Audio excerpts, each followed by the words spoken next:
पिछले पार्ट में आपने देखा कि सत्यभामा की बात सुन राजा भोज वापस लौट जाते हैं। जब राजा भोज उस दिव्य सिंहासन पर विराजमान नहीं हो पाए तो अगले दिन फिर दरबार लगा। अब राज दरबारी बजाय ये देखने के कि राजा भोज सिंहासन पर कैसे विराजमान होंगे, बल्कि ये देखने के लिए ज्यादा आतुर थे कि आज कौन सी पुतली सिंहासन से प्रकट होगी और वो महान राजा विक्रमादित्य की किस कथा का उल्लेख करेगी। सभी दरबारी उत्सुकतावश बैठे हुए थे। तभी राजा भोज भी दरबार में आते हैं और जब वो सिंहासन की तरफ उस पर विराजने के लिए अपना पैर बढ़ाते हैं, तब फिर से चमत्कारी सिंहासन से एक पुतली प्रकट होती है जिसका नाम कामकंदला था। राजा भोज को सिंहासन पर बैठने के लिए आतुर हुआ देख चौथी पुतली कामकंदला बोली, रुकिए राजन, सिंहासन पर बैठने से पहले जिनका ये सिंहासन था उनकी एक कथा सुनिए, इसके बाद सिंहासन पर बैठ जाइएगा। पुतली की बात सुन राजा भोज के बढ़ते हुए कदम स्वतः ही रुक जाते हैं और चौथी पुतली कामकंदला कथा सुनाना आरंभ करती है। तो सुनिए राजन, एक बार राजा विक्रमादित्य शिप्रा नदी के किनारे टहल रहे थे। तभी उन्होंने देखा कि एक पुरुष, एक स्त्री और एक बच्चा नदी में डूब रहे थे। वो तीनों अपने प्राणों की रक्षा के लिए चीख चीख कर पुकार कर रहे थे। उन्हें देख राजा विक्रमादित्य नदी में कूद गए और अपने चारों वीरों की मदद से उस दंपत्ति और बच्चों को नदी से बाहर निकाल कर लाए। बाहर निकाल कर राजा ने उनसे इस पाप कृत्य का कारण पूछा। तब उन्होंने बताया, यह फैसला दरिद्रता से तंग आकर लिया है। वो उनके ही राज्य में रहने वाला एक निर्धन कुम्हार है। अब क्योंकि राज्य में सभी आत्मनिर्भर हो गए हैं तो उनको काम मिलना भी बंद हो गया, खाने तक के लाले पड़ गए। तब मजबूरी बस ये कदम उठाना पड़ा। बीबी और बच्चों को भूख से तड़पते देखना मौत से अधिक दुखदाई होता है। रोज रोज ये भयानक मंजर देखने से तो अच्छा है एक बार की मृत्यु की पीड़ा को ही सहन करना मुझे कहीं ज्यादा आसान लगा। गरीब कुम्हार की पूरी व्यथा जान राजा विक्रमादित्य अंदर तक सिहर उठे। उनके राज्य में किसी भी व्यक्ति की ऐसी दशा ये वाकई में अंदर तक झकझोर देने वाली थी। विक्रमादित्य उस गरीब कुम्हार से बोले, तुम्हें आत्महत्या करने की कोई जरूरत नहीं है। तुम सब मेरे अतिथि बनकर रहोगे। तुम्हें कभी किसी भी चीज की कमी नहीं पड़ेगी। तुम वहाँ रह सकते हो।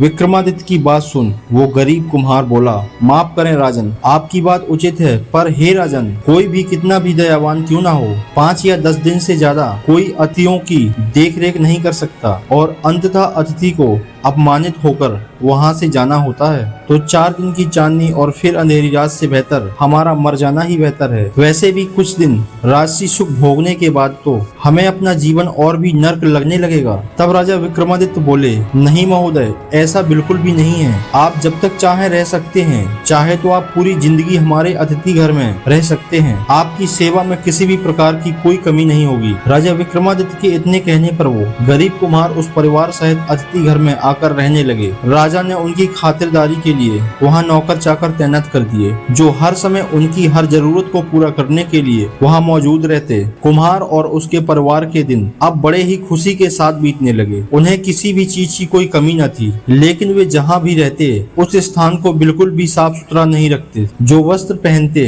कई कई दिन बीत जाने पर भी उन्हें बदलते नहीं थे। जहाँ रहते, जहाँ सोते वहीं थूकते। कई कई बार तो धूर्त लोग वहीं मल त्याग कर देते। धीरे धीरे वहाँ रहने वाली हर जगह गंदगी से फैल गई। सेवा में लगे नौकर कुछ दिन तक तो ये उनकी अनिष्टता सहन करते रहे, पर दिनों दिन उनकी उद्दंडता बढ़ती रही। गंदगी देख वो भाग खड़े हुए। राजा को जब ये पता चला तो उन्होंने अन्य नौकरों को उनकी सेवा में भेजा। कुम्हार परिवार की मचाई गंदगी से परेशान होकर वो नौकर भी भाग खड़े हुए। ऐसे ही कई बार बहुत से नौकरों को भेजा पर कोई भी वहाँ ना रुक सका। अंततः विक्रमादित्य ने खुद उनकी सेवा करने की ठानी। अब वो हर समय कुम्हार के परिवार के साथ रहने लगे, उनका हर काम करने लगे। कमरे से उठी दुर्गंध से उनका सर फटा जाता, पर विक्रमादित्य ने हार ना मानी। कई कई बार तो कुम्हार उनसे अपने पैर भी दबवाता और राजा विक्रमादित्य एक राजा होते हुए भी बिना किसी संकोच के उनके पैर दबाते। ऐसा करते करते कई दिन बीत गए। कुम्हार परिवार ने देखा कि राजा विक्रमादित्य तो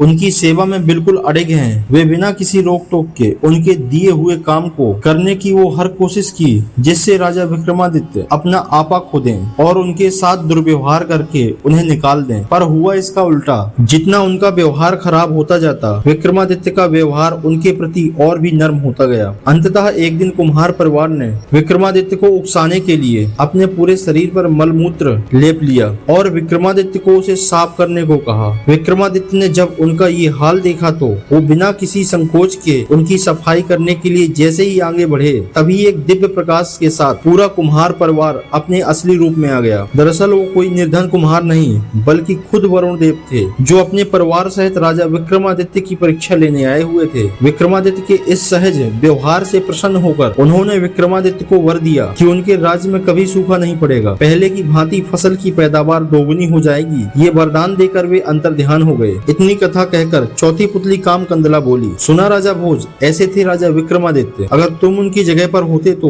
क्या ऐसा करते? अगर है तुम्हारे अंदर भी इतना धैर्य कि तुम अपने अतिथि का मल तक साफ कर सकते हो, तो बेशक तुम इस सिंहासन पर विराजमान हो सकते हो। चौथी पुतली कामकंदला की बात सुन एक बार फिर से बेचारे राजा भोज की बोलती बंद हो जाती है और वो चुपचाप वहाँ से चले जाते हैं। राजा विक्रमादित्य की ये कथा सुन पूरा राज दरबार वाहवाही करने लगा। क्या होगा आगे? अब कौन सी कहानी सुननी पड़ेगी राजा भोज को? जानने के लिए हमारे साथ बने रहें, अगला भाग जल्दी आएगा। दोस्तों, अगर आपको यह कहानी पसंद आई हो तो वीडियो को लाइक करें। आपका एक छोटा सा लाइक हमें ऐसे ही रोचक और प्रेरणादायक कहानियां लाने के लिए प्रेरित करता है। कहानी के बारे में आपकी क्या राय है, हमें कमेंट में जरूर बताएं। आपका हर कमेंट हमारे लिए बहुत महत्वपूर्ण है। अगर आप हमारे चैनल पर नए हैं तो चैनल को सब्सक्राइब करें और आने वाली नई नई ऐतिहासिक और रहस्यमयी कहानियों के लिए नोटिफिकेशन बेल को भी ऑन कर लें। अगर आप यह वीडियो फेसबुक पर देख रहे हैं तो हमें फॉलो करें ताकि आने वाली हर नई कहानी सबसे पहले आप तक पहुंच सके। वीडियो को पूरा देखने के लिए मेरे प्रिय दर्शकों का दिल से धन्यवाद।